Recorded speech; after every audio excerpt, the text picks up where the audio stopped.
OWS fam, the nation, my dudes and dudettes. Hilow here, bringing you another installment of the 1 week season Best Ball Plus Industry Experts series. And as you can see on the screen, we've got the champ himself. We are going to jam with BBM2 winner Liam Murphy. I'll bring him in here shortly. If you're not familiar with 1 week season, head on over to oneweekseason.com. Get plugged into the Best Ball Plus product because we are doing this 5 days a week. What you get, 90 one-on-one training sessions to better your theoretical, analytical, and conceptual understandings of the beautiful game of best ball. So without further ado, we'll bring him in. Mr. Liam Murphy, how we doing today, brother? I'm doing good, man. Looking forward to this. How are you? Doing well. And the last time we talked in a setting like this was last preseason on this same kind of show.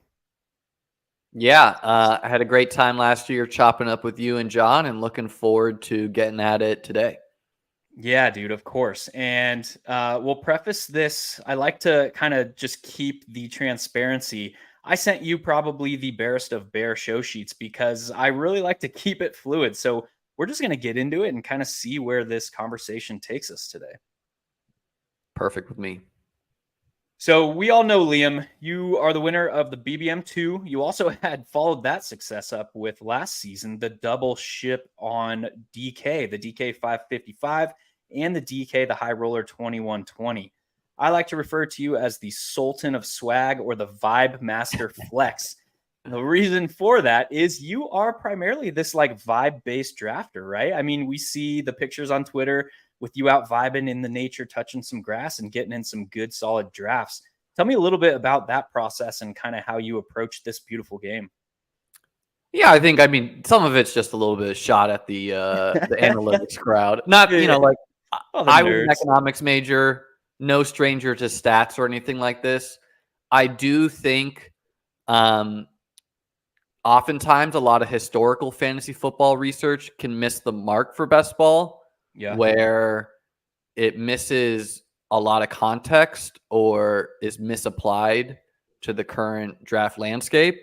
And so like some of the things that like people get themselves twisted up in knots about, I think is, not important for winning. And, when you're trying to win like a 700,000 entrant contest, you got to have some things break your way sometimes.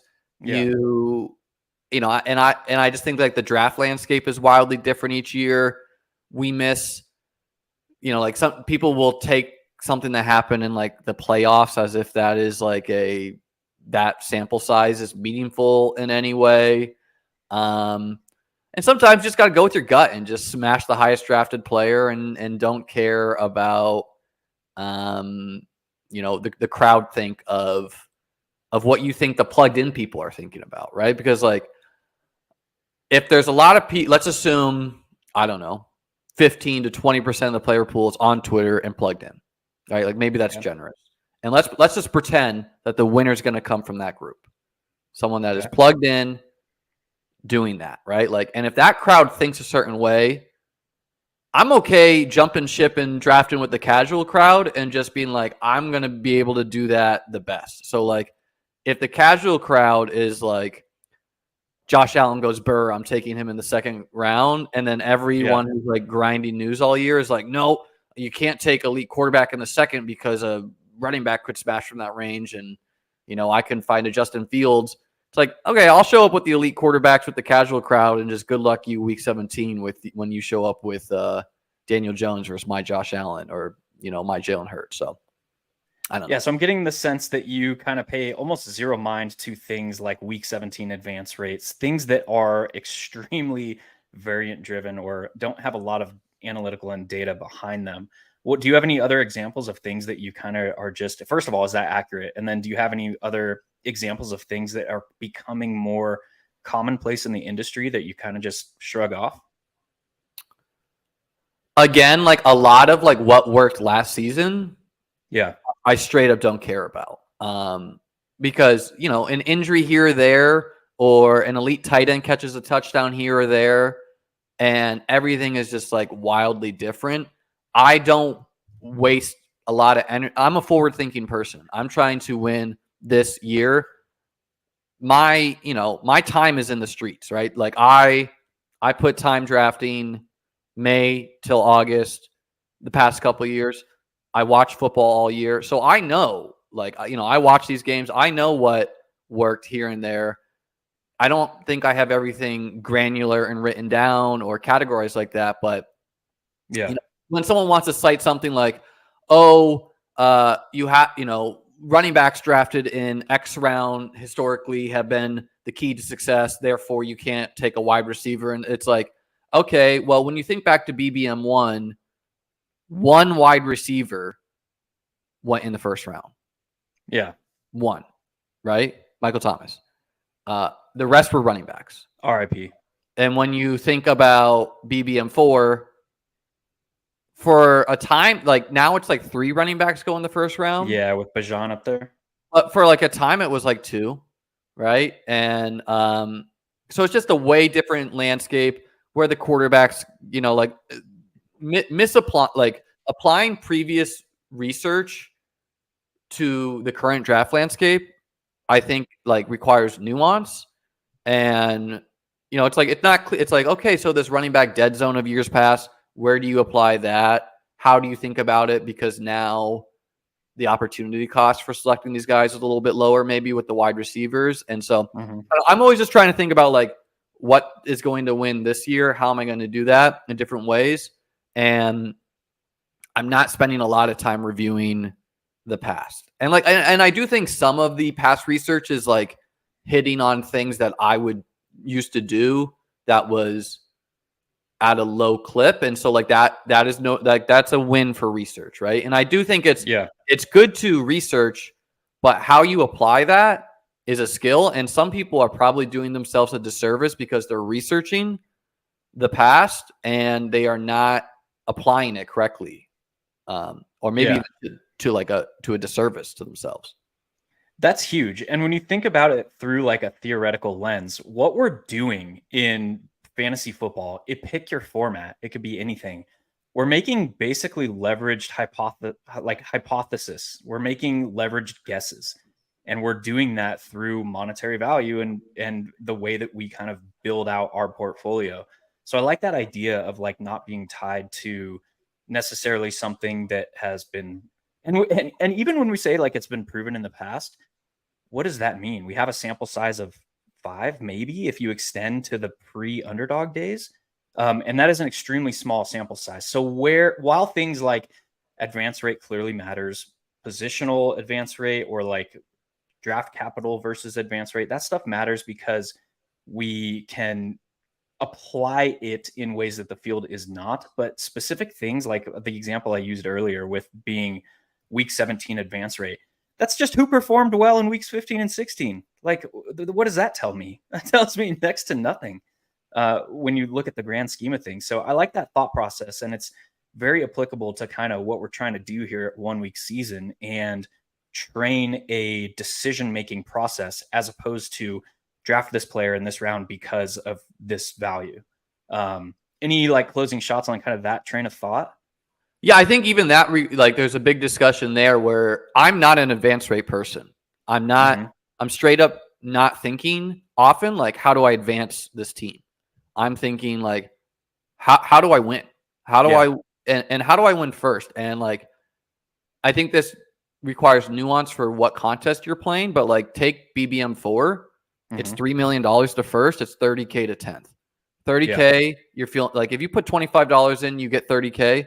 You're feeling great. But if you're putting like 150 teams in and you get 10th, it's almost like a gut shot where you're like, you're this close to life-changing money. So and there's a big, it's unclear. How do we build a first place team versus a 10th place team? Is there anything we actually can do? But if there's even like a 1% difference that you can do, but frankly, the answer is hard and it's hard to know. And a lot of people will throw up their hands with that. It's like, you don't know what it takes to win week 17 versus get 10th. You're wasting your time. I do know how I can advance more. But like, I've posted in the past, like mathematically, you advance 150 teams. You are not a you probably are not getting a team to the finals. Yeah. where the year I won BBM4, I think, or BBM2, I advanced, I don't know, like 23 teams, which was like a little bit below expectation. But maybe my teams are way more unique compared to the field. So maybe they're going to navigate the playoff rounds better. Or maybe they attacked week 17 at a more plus BBM2, I was big on the week 17 minis, right? And like even that's gone. Like some people will like stack up a whole game week 17. Yeah. Where it's like, or they'll like really force the bring back or be like, oh no, I need a Patriot because I have Josh Allen and Diggs. Like I need to take Devontae Parker or my team's dead. And it's like, I think you're missing the mark of how to play if that's like how you're thinking and you're like breaking ties, Yeah, for sure. And last time we had you on, when we were talking with old John Boy, we were throwing around crazy ideas of like theoretical optimal. If we could run this contest out on an infinite timeline, is probably just like one quarterback and one tight end. We obviously can't. We have a sample size of one, but that way of thinking and viewing a contest like this, where it is even if you break down the numbers and look at like expected value, and this is a good example to like reinforce kind of what I'm talking about here, only like 50 players are going to realize more than an expected value of the week 17 player pool. So like the expected value of advancing a team into the finals is like 14K and some change. Only 50 players are making more than that in week 17 out of the 441 whatever team field. So it is so important to realize that like all this talk about expected value, the assumption of that calculation is that we can simulate this iteration out on an infinite timeline. We have one iteration of this contest. So being able to like think differently, build outside the box. What are some examples that I don't know, putting you on the spot here, but like, are there any extreme examples that you kind of find yourself attacking where the field would kind of just be like, that is complete garbage? Like last year, me talking about like one quarterback builds. I'm always been of the idea that one quarterback is a lot more viable than one tight end, just due to the variance of the position. I mean, talking about BBM2, I literally won with a one quarterback build. I had Josh Allen and Justin Fields, and Justin Fields' his rookie year contributed maybe 3 points to the roster. Yeah. Josh Allen's bye week. Literally, I went back and checked. It was 2.9 points. And I did not need his That's points outstanding. Any other week, right? So, and just tight end, it's like, okay, yeah, you could think like Sol Travis Kelce, but you want that extra tight end. Like, for example, my 5-5-5 team that won had Kelce, Njoku, and Trey McBride. And what happened? Well, Trey McBride scored 20 week 17 and allowed me to win first, and if he doesn't, if he's not on the team, I get 5th or something, right? So it's like the variance of the position. Yeah, Kelce's a better bet, but tight end, I think, is just different than quarterback. Yeah. Like an example of, just to give you like a hard example, I think, there's talks about unique combos, but people are still so tethered to ADP that they're afraid to do it, right? Where it's like they are afraid to, like at the 101, I probably have 7 guys I would take at the 101 for uniqueness purposes. Yep. One of the top guys I would consider is like Bijan, where, it doesn't feel great to like fade JJ, Chase, Cup, Tyreek, CMC. It does not feel great, and it's showing you like the way the current, like we have a really weird week where Jacobs is falling, Taylor's falling, Cup's about to fall potentially. So it's like, okay, yeah, you took Bijan at the 101, but don't combine him with Taylor, who's actually now going to be available at the 2-3. But still, like getting that, or like Calvin Ridley was a guy I would take at the 2-3 because I really did not view him. I actually thought his ceiling outcomes was probably better than Devonta Smith, T. Higgins, DK Metcalf. Better passing quarterback and or less target competition for some of those guys. And so I would take Ridley at 2-3 turn to take advantage also of the fact that Trevor is often a faller in these best ball drafts because really no one wants to take them unless they have Kirk or Ridley. And so then you can get Kirk at the other turn. But like at the 1-2 turn, an example of like a combo I would do. And I'm going to launch a best ball site. The goal is to get it launched this week. So I'm going to write some of this up in the article, but like I like to do it with elite quarterback stacks because yes, if you had the choice, you would always rather get your elite quarterback in the pass catcher and ADP dip, right? So like if you had the choice to get Hurts and Devonta Smith at the 3-4 turn plus 1-2 turn players, you would want that. And when you take Devonta Smith and Hurts at the 11-12, you forego your ability to get that huge ADP drop and just that huge like EV to your portfolio probably. At the same time, the amount of people taking Hurts and Devonta Smith at the 1-2 turn plus 3-4 turn guys is like probably 1%, right? Yeah. Where, okay, Devonta Smith's base projection versus some of these guys is probably worse, but come the playoff weeks where you just need to beat like 16 people, and then 440 people, I'll take my chances if I like the 3-4 turn guys enough. Like I'll take my chances with Hurts, Devonta Smith, Ridley, and Breece Hall, who's now a dropper. Where it's like a lot of people would just be like, they're only doing so many bullets. They don't realize how top heavy this thing is. But like I think like I recently got third in the PGA golf one, and I think that really hits home the game. It's like a very easy game theory one, right? Where golf is just like everyone kind of understands like, oh, the unique combos of golf players, of course that's good because golf is so variant. But the NFL is the same thing, right? Exactly. And maybe more so because the injuries is like way more prevalent. Yeah, and it's not a 1-on versus the field sport. It's an 11 versus 11 players on the field. So there's more variance that's induced just with more human beings introduced in that contest. But you brought up, or your thought process there brought up two distinct talking points that I want to hit on. The first is probably the easiest example to relate to the field now is Lamar Jackson and Mark Andrews as far as reaching in the top 3 rounds, right? Because yes, there are teams that get both Lamar Jackson and Lamar Andrews to fall to the 3-4 turn.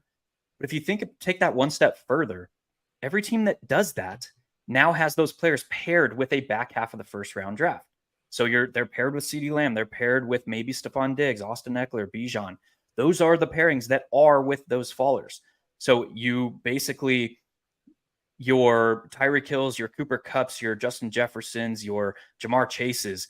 Now, to be able to get that combination at a start, you're reaching for Lamar Jackson and Mark Andrews at the 2-3 turn.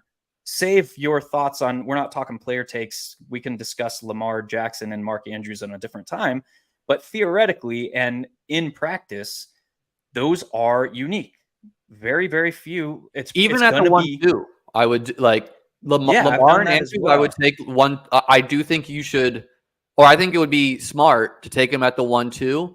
Because just like you said, like, a lot of people have those two plus, Amon-Ra and Saquon, someone like that. But not a lot of people have those two plus, Deebo Samuel and take your pick. Yeah. So like the unique combos and like how to do that, because like the way some people try to get unique is like I have a Discord and this guy is very steadfast with his opinions, but like he's like full faded everyone in the first round except for like 3 dudes. And like I just frankly think this is like bad, right? Like to like, and every single draft he tries to get like Mahomes, Lamar, Fields, and then every single draft he tries to get Kelsey, Andrews, Kmet.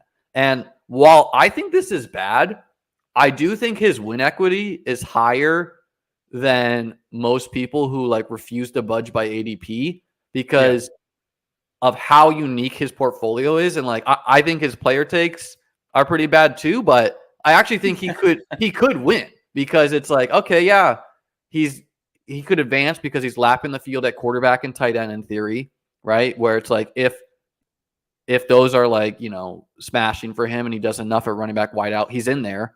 And then he doesn't need that much to break right for you in a 16-game pod or 16-person pod, right? And then, boom, you're in the finals and you have a bunch of like lower projected guys on a week. But yeah, they could all end up in the end zone. And so some of this sounds like, anything can happen. Yeah. But like doing that purposefully, I think is a skill, because like I think that's a bit of a cop out too, being like, anything can happen. Like, so what you're saying is like ridiculous, right? It's like, well, thinking through what actually can happen probably requires skill versus just being like, that's hard to think through, so I won't. Yeah, and it has to do, I think, with range of outcomes for specific players. And along that same discussion, it also sounds like, or what I'm getting from you is you weight single game range of outcomes a little bit heavier than I think the field does. Is that accurate? For week 17, you mean? Or well, I mean, just building a portfolio or putting together a roster. Are you weighting like, we'll use a Bills example, like Gabe Davis. Obviously, he had a week last season where he was the number one wide receiver on a week when he went 3 for 194 and 2, whatever it was. There's not a lot of players going around him in ADP this year that have the overall one at their position within their range of outcomes for a given week. Is that something that you're weighting heavier in when building your rosters, your portfolio? I'm definitely weighting weekly upside of like, and I hear a lot of talk in best ball land from people who are putting effort into best ball too. Call them sharp, call them whatever. But like, it's the thought of like, a dead roster spot hurts you, safety isn't bad. And like, there are often teams where I'll swing with upside with every single pick, knowing I'm eating zeros, because a 0-0, a 0-point player, a 0-point player, and a 20-point per game player that the field doesn't have is probably a lot more valuable than 3 7-point per game guys.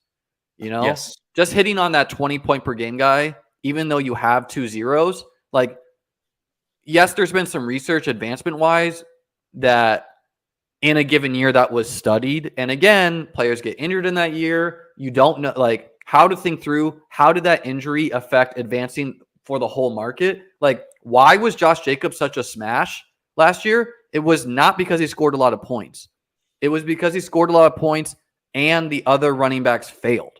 That was a key thing that people don't think about, right? They're just like, he scored a lot of points.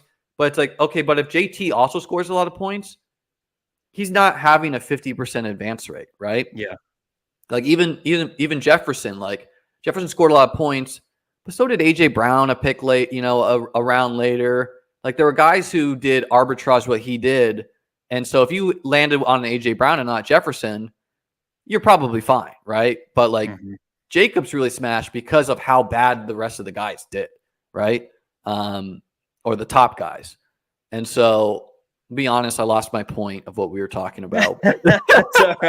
And we're back. Thanks for that break. No, I mean, not everything is always like, and in a given draft, you can feel differently, right? Like you can just kind of, you just gotta land one home if you're doing a lot of volume, right? Yeah.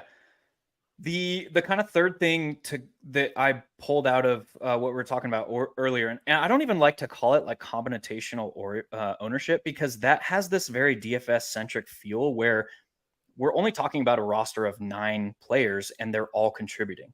When you open that up to 18 or 20 on the other sites, and you're still only starting 8 or 9, depending on where you're playing, it is highly, highly unlikely, mathematically improbable, borderline impossible, that any 2 rosters drafted across all the best ball contests this year are going to be exactly the same. So like combinatorial ownership does not really bear any weight, but that idea of unique pairings does. And something that we've theorized at OWS is the most important rounds for that are the first 3 to 5 rounds and the last 3 to 5 rounds. The first 3 to 5, because the field is so strictly tied to ADP, you see people getting a little bit explorative in those middle rounds, not afraid to reach to get their guy or whatever the case may be. But people are usually so strictly tied to ADP in those first 3 to 5 rounds. And then when you get to the back end of the draft in the last 3 to 5 rounds, people are constrained to ADP by taking players that are drafted in 95% of drafts. What about the guys that don't have an ADP? Or what about the guys that are drafted in 10% of drafts, that their ADP is beyond the number of players that are in these contests. What's your thoughts? What's your reaction to that? Yeah, I mean, there's been some theory that, yes, it's accepted. You want to get unique combos at the top end of drafts. However, some people lean that you should do this later in the year because then you have a better idea of like actually what is unique. Because, you know, you take Calvin Ridley at the 2-3 and then it becomes a 2-3. Okay, it's no longer unique. But that's missing the point that when you draft is a snapshot in time. Yes. Right? Yes, dude. And so like, yeah, you can do the unique combo in May. You can do the unique combo in August. And the players available to you in all of the rounds is all different. Right? So it's like, I think you can do it really at any point in time. And, you know, like you could take just the Jalen Hurts, Devonta Smith, I think is just like a clean, easy to understand example at the 1-2 turn. You can do that at any point in time. And yeah, like maybe if someone does in August, it's the same, but the guys they're going to get in 9-10 is different. You know, like we've already seen Alexander Madison, Joe Mixon, guys like this. Our rounds different. And then, yeah, in the rounds 7, like if you play on both sites, you can literally just take guys drafted in rounds 19 and 20 who project the same. And it's not, you know, you're not sacrificing that much of a projection for advancement rates or whatever, or scoring points, and you're getting real unique. So I definitely try to take players like me having Jeff Driscoll last year, having one of the 3 Jeff Driscoll teams in BBM3 felt like a huge win, right? Like some people are probably like, who? Jeff Driscoll. The quarterback tight end.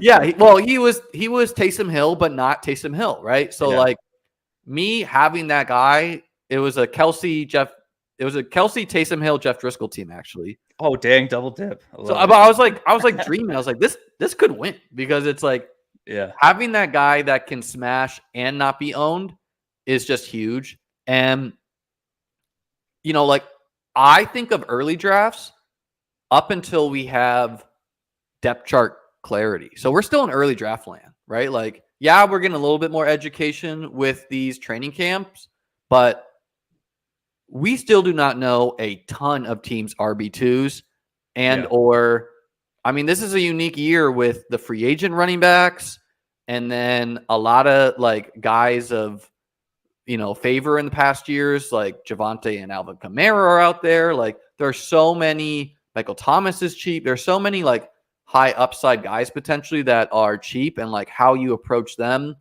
I feel like is, and I don't know, I'm doing it optimally, you know, like how I played years past is I would lean into uncertainty, talking about BBM3, where like my early teams did awful because they had Gronk and they had Will Fuller and they like, so this year, kind of like a whiplash, I leaned less into uncertainty early where I don't have big bags on Kamara, Javonte, a lot of these guys who just have questions just because, I mean, for a guy to bury you, he either needs to Josh Jacobs you, so he just like is an advanced rate monster, or he needs to drop like 30 week 17 and like teams can get him there. And it's like, okay, maybe the Broncos just suck. So it's like, I can just kind of like fade that team.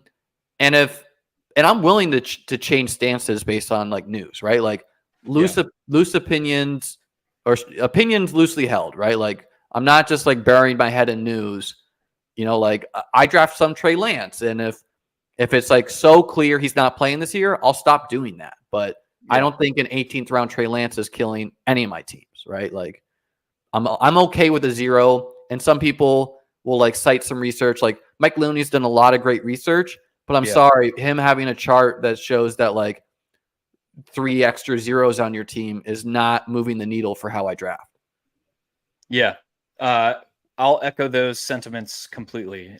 Super sharp dude doing a lot of good work. I've referenced a lot of his work in some of the teachings that we've done here, but it's not to the level of gospel that I think the field is kind of regarding it as.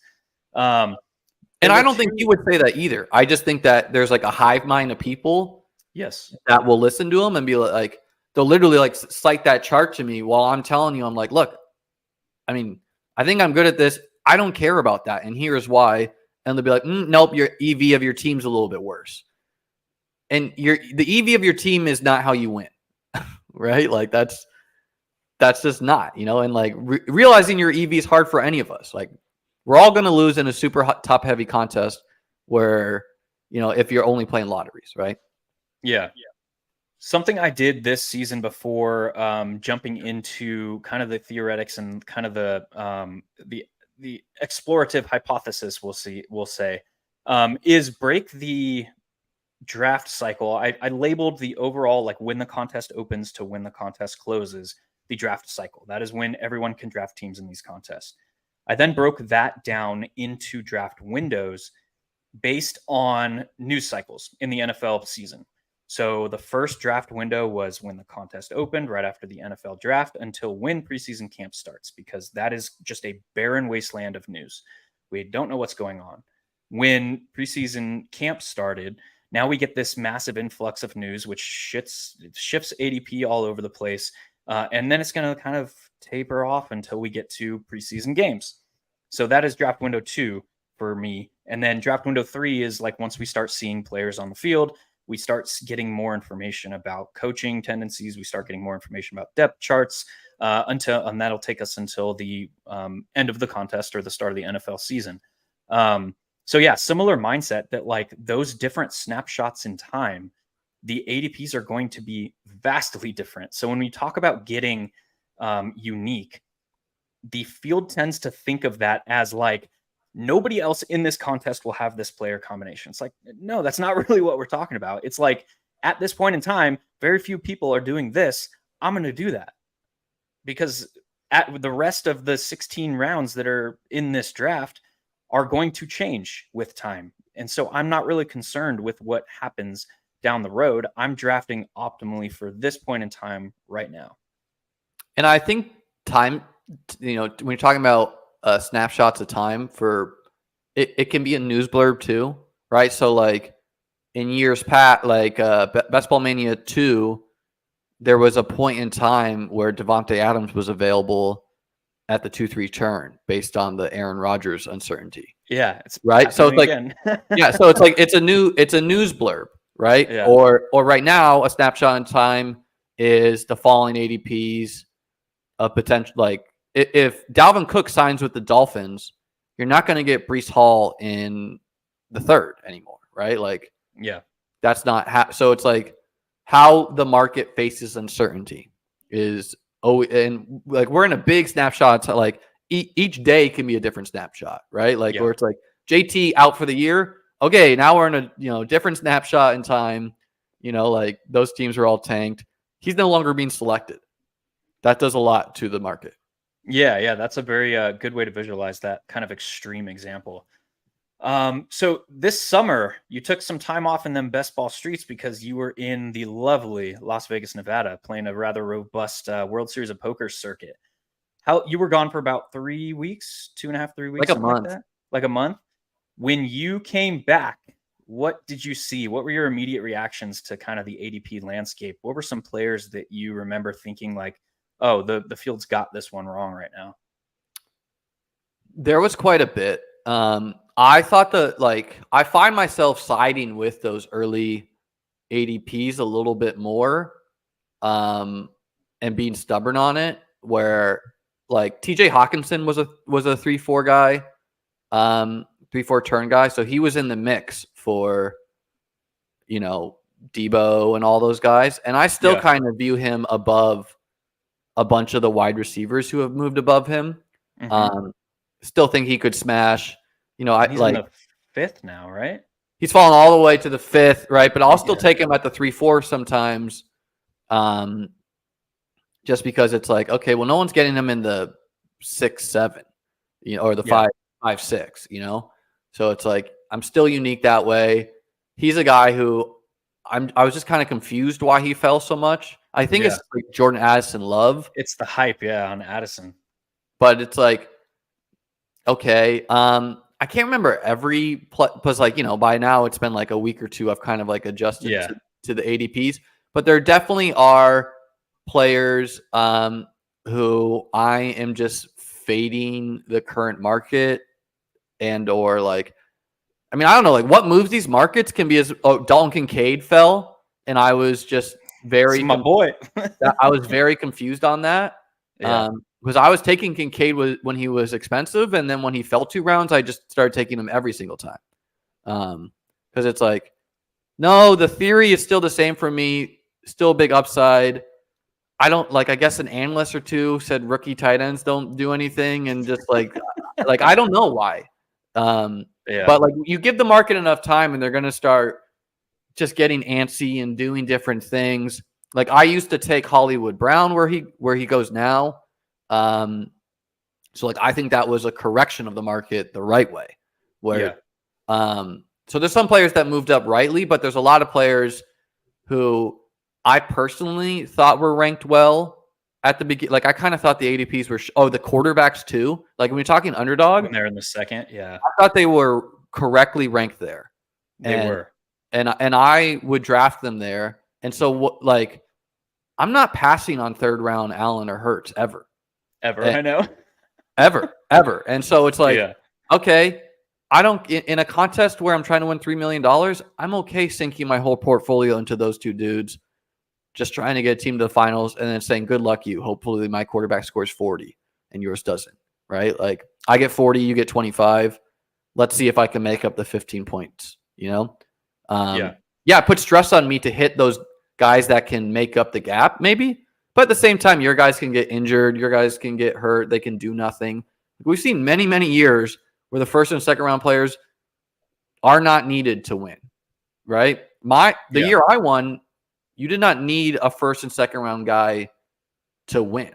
I don't know about how like advancing and not, but like my 1st and 2nd round guys were Aaron Jones and Jonathan Taylor. So Taylor was key for advancing, but it's not like he dropped 50 like the year Kamara was there, right? Where like you just needed to have him to win. And Chase dropped 50 in the 6th round. So it's just different, you know? So let's go back to Dalton Kincaid, dude. This is a guy who is basically like a litmus test, it feels like, this season. He started going in the mid 90s to late 90s in ADP, and now he's like dropping pretty hard all the way to 130 current ADP. This is a guy that I was on early, kind of had the same thoughts as you, like this disproportionate upside type profile. And then I kind of started backing off, and now that he's fallen this far, it's like I have to get exposure to this in the 11th round. Are you kidding me? What are your overall like thought process behind like who this guy is, what team he's playing for, like his overall like fantasy profile here? Yeah, I don't think it's impossible he pushes for 1,000 yards in 10. Like that might sound crazy, but I'm viewing him at like, and it comes down to how do you view him? Do you view him as a cheaper Zay Flowers, Jordan Addison, Quentin Johnston, JSN, the rookies who went right ahead of him in the draft at wideout? Or do you view him as a more expensive Laporta, Mayer, those guys? And I'm trusting the Bills at the word. Every single bit of news on him has been positive. If you believe them, he was, their top pass catcher in the draft, Now, some have said, they just whiffed on wideout, and so they had to take him. They traded ahead of the Cowboys to get him. The guy does not drop passes. And I like Gabe Davis. I like Dawson Knox, but these are not stiff. Like, people like to shit on Gabe Davis and then won't draft the potential 2, where I think Kincaid could push Davis for the 2. Kind of like a swole Cole Beasley. But the theory with him is the theory with him is that he is playing slot wide receiver, right? So let's talk about that. Not just in 12, like in 11 too. He'll be the slot wide receiver, and so like if you give him 50% of the slot snaps, maybe he shares it with Shakir, Hardy, whatever, and then he gets his 12 personnel package, and then he's a red zone guy. Yeah. Like I like some other, like Greg Dulcich, I think could score similarly to him. It wouldn't surprise me if like Everett has a good year. But Kincaid could like really smash. And then I'm a top down guy, especially on underdog, where it's like we need touchdowns. And I mean, the Bills could legitimately score 40 plus on the Patriots, a team that could be very bad, right? Maybe their defense is good, but defense does not slow down elite quarterbacks at all, right? Especially if their offense is turning over the ball. So it's like, yeah, maybe the Patriots are a little bit better, but I don't know. There is a huge gap between those teams. This team could just score a ton of points on them, right? And the Bills spread the ball around. I do not hate Knox, right? Like, I still think Knox could have 5-6 touchdowns on a good year, but a good game from Kincaid and Knox don't look anything alike. Where, sorry, go ahead.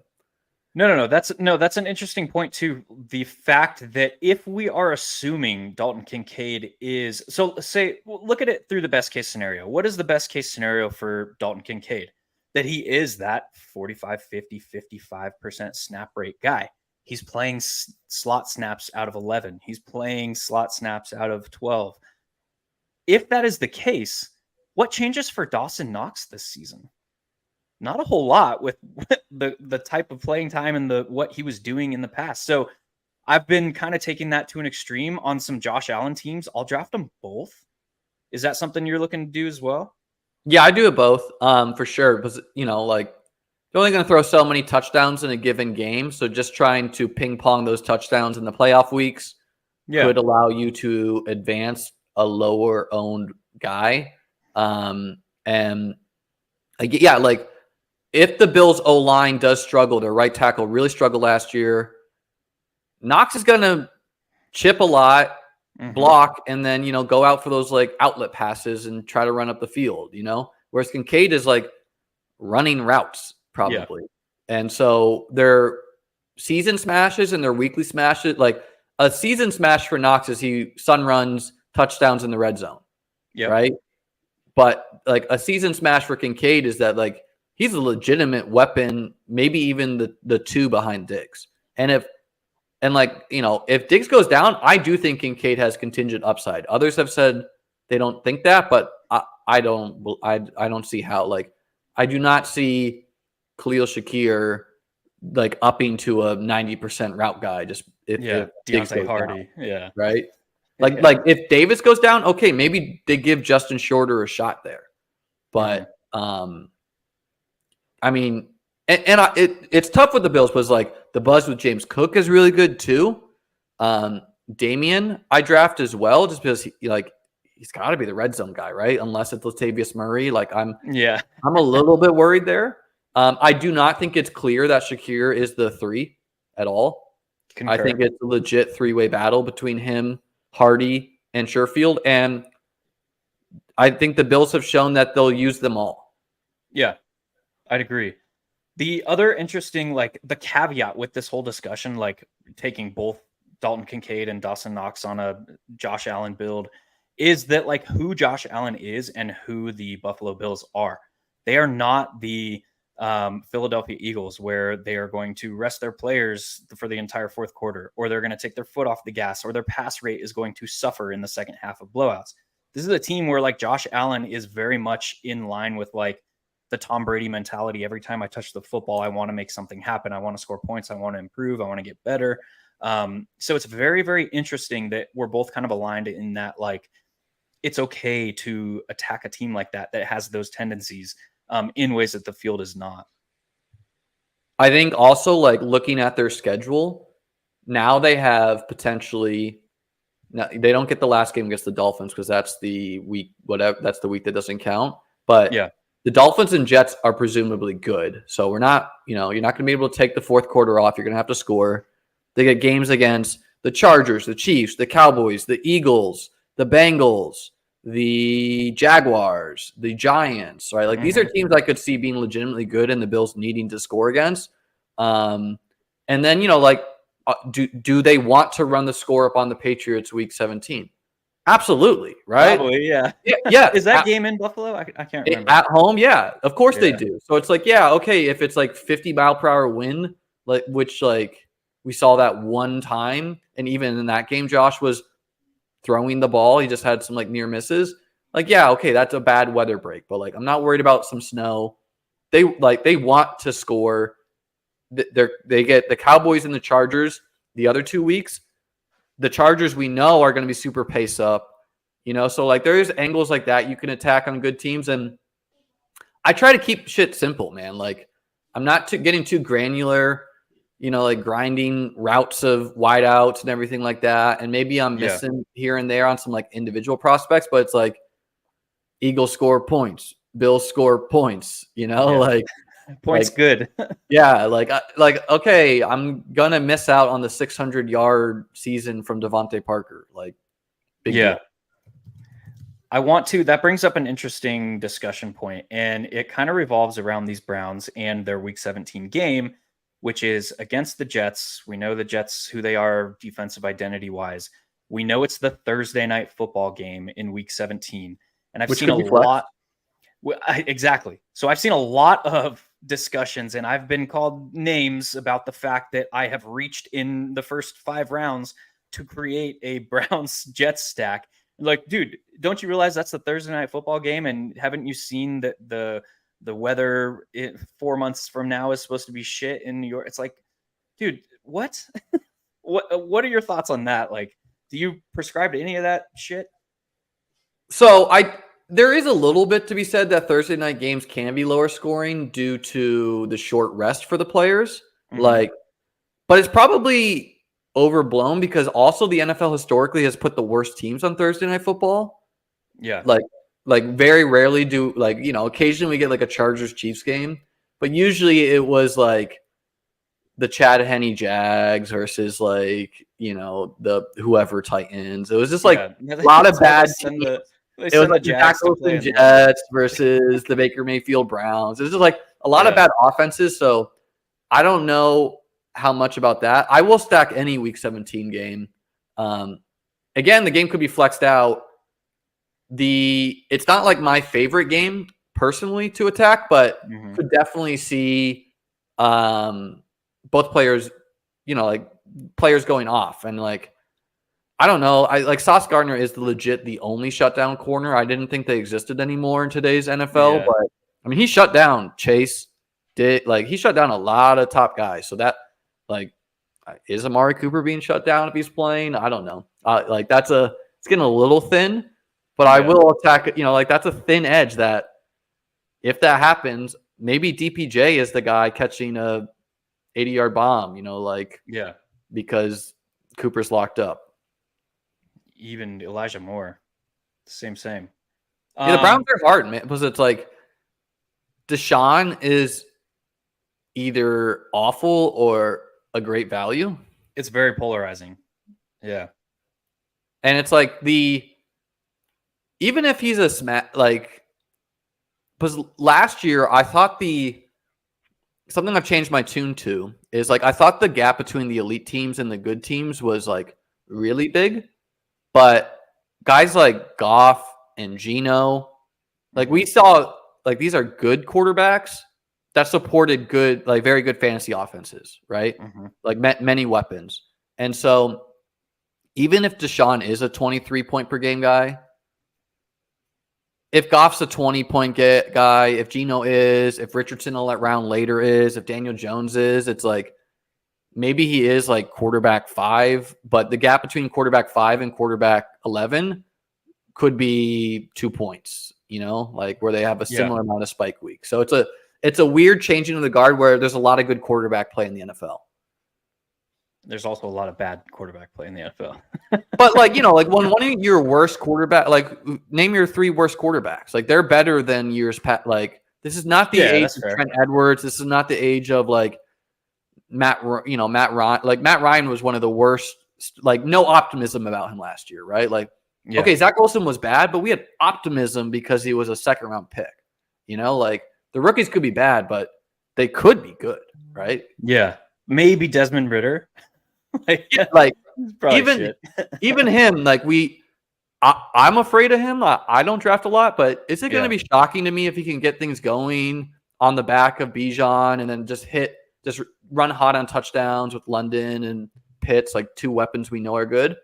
No, he ran a 4.5 40, I think, right? So it's I don't think he's a runner, but I don't know. Could he do a cheeky 500 yards, get some, run hot on touchdowns? Probably not. It's probably going to be real bad. Yeah. But, he's at least a second-year quarterback, right? Yeah. Like Mac Jones. That's one of the least optimistic situations for me right now. Yeah, that's a good one. I don't know if I've drafted Mac Jones in 750 drafts. I think I've drafted him. I've drafted him in Superflex. I have drafted him in Superflex. I drafted him last year on the thought that I think he could develop into like a little bit worse Kirk Cousins, but like, I don't know, man. I'm just out after last year. If the OCs change it around, okay, fine, whatever. I missed a year. Yeah. Along that lines of like unique formats, are you drafting weekly winners at all?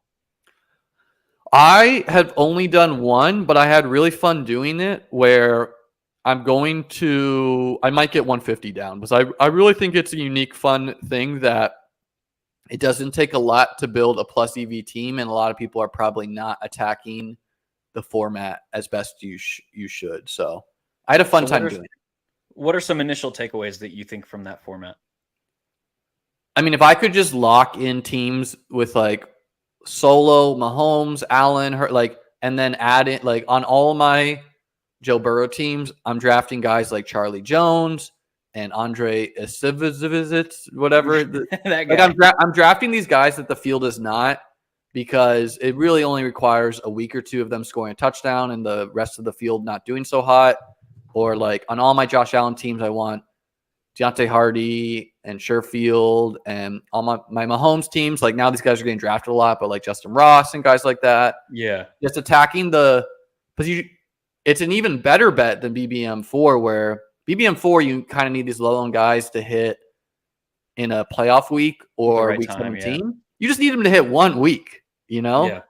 And then, you could probably like really grind the schedule and do it. I don't think I would get that granular, but yeah, drafting low ownership guys on elite quarterbacks, almost certainly trying to go 1 QB most weeks. I do think you could get funky with tight end, where I could see like 6 tight ends even being good, where you have your core and then, tight end can be a crap shoot. So you're just giving yourself a bunch of shots at a guy landing in 2 touchdowns to help your core move above. I've taken that the other direction, I think, and been very, very into like multiple elite quarterback builds, because it would give you more.